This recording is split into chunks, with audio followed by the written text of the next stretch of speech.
those emotions are still raw, and that doesn't feel like seventh grade doesn't feel like a long time ago to me, even though it is. And uh, yeah, I,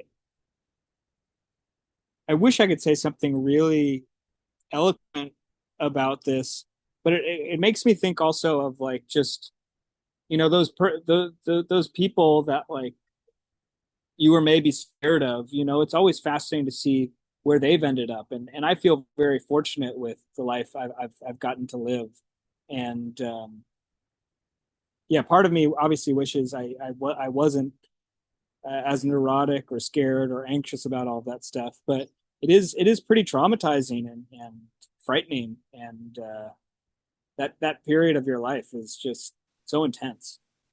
Yeah, there's been a few people that have come on this show that I would describe as almost boogie men of punk, like people that were really feared or respected because they were so intimidating.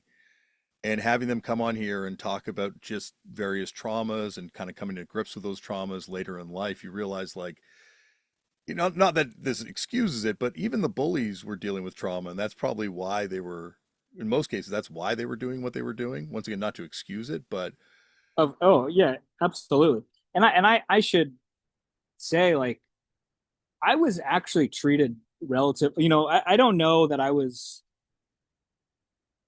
I think there are people out there who are abused in way more serious ways than I was. I think a lot of it was really in my head, and just my discomfort with being in my own body and not being the most popular kid. I don't even know how much of it was real, to be totally honest. I know that I wasn't like sort of the highest on the pecking order or the hierarchy of like who's cool. um but I wasn't comfortable with who I was physically, um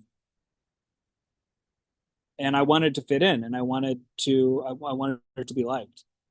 The act of like taking off all of your clothes and being physically naked in front of other kids who are at different stages of maturity, like, of course that's going to be terrifying in some way. It's especially terrifying when there are folks, in the shower who like are so confident and are just swinging themselves around. You know what I mean? When you're like, well, I definitely don't feel like that. I definitely am not excited to take off my clothes and go in that shower.